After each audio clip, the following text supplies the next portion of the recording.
DK Shivakumar ಜೈಲಿಗೆ ಹೋಗುವ ಭವಿಷ್ಯವನ್ನ ಹೇಳಿದ್ದಾರೆ. ಯಾರು? ಯತ್ನಾಳ್, ಬಸವನಗೌಡ ಪಾಟೀಲ್ ಯತ್ನಾಳ್, ವಿಜಯಪುರ ಕ್ಷೇತ್ರದ ಶಾಸಕರು ಹೇಳ್ತಾ ಇದ್ದಾರೆ. ಅದರ ಜೊತೆಗೆ ಬೇರೆ ಇನ್ನೇನು ಹೇಳಿದ್ದಾರೆ ಬನ್ನಿ ನೋಡ್ತಾ ಹೋಗೋಣ.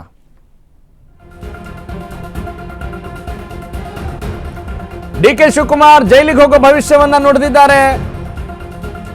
ಯತ್ನಾಳ್ ಸಿಎಂ ಆಗುವ ಧಾವಂತದಲ್ಲಿರುವ ಡಿಕೆ ಬಗ್ಗೆ ಯತ್ನಾಳ್ ಶಾಕಿಂಗ್ ಸ್ಟೇಟ್ಮೆಂಟ್ ಕೊಟ್ಟಿದ್ದಾರೆ. 2028ಕ್ಕೆ ನಾವೇ ಬರ್ತೀವಿ ಅಂತ ಡಿಕೆ ಏನು ಹೇಳಿಕೆ ಕೊಟ್ರಲ್ಲ, ಡಿಕೆ ಸರ್ಕಾರ ಎಲ್ಲಿ ಬರುತ್ತೆ, ಅವ್ರು ಜೈಲಲ್ಲಿ ಇರ್ತಾರೆ ಅಂತ ಯತ್ನಾಳ್ ತಿರುಗೇಟ್ ಕೊಟ್ಟಿದ್ದಾರೆ.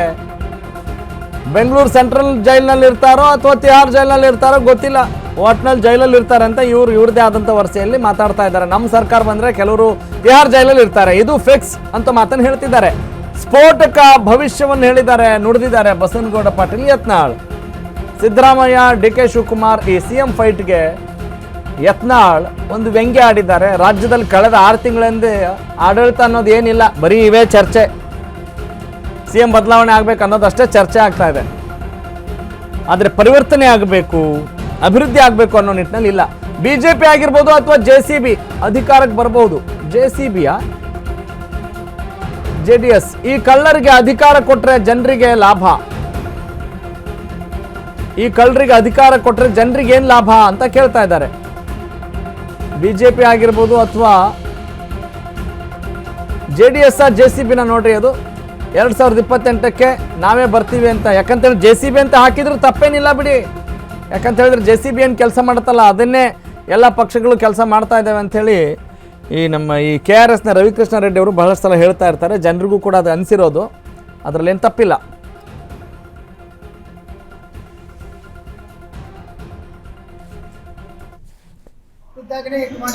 ಅವನೇ ಮುಖ್ಯಮಂತ್ರಿ. ಬೆಂಗಳೂರಿನ ಸೆಂಟ್ರಲ್ ಅಲ್ಲಿ ಇರ್ತಾರೋ, ದೆಹಲಿ TRದಲ್ಲಿ ಇರ್ತಾರೋ ನೋಡ್ತಾರೆ.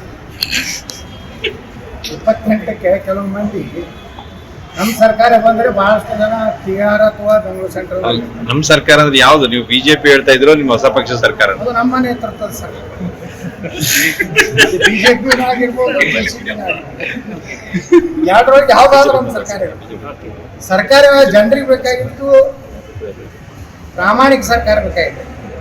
ಈ ಕಳ್ಳರ ಗ್ಯಾಂಗ್ಗಳನ್ನು ಮತ್ತೆ ಅವ್ರನ್ನೇ ಮಾಡೋದ್ರ ಲಾಭ ಏನು? ಜನರಿಗೇನು ಲಾಭ?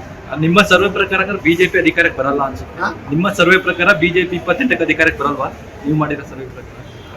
ನಮ್ಮ ಪ್ರಕಾರ ನೋಡ್ರಿ, ಹೊಸ ರಾಜಕೀಯ ವ್ಯವಸ್ಥೆ ಕರ್ನಾಟಕದ ಬೇಕಾಗಿದೆ. ಜನರಿಗೆ ಬಿಜೆಪಿ ವೋಟ್ ಹಾಕ್ಬೇಕಾದ್ರೆ ಎದಕ್ಕೆ ಹಾಕ್ಬೇಕು ಅಂತ ಕೇಳ್ತಾರೆ.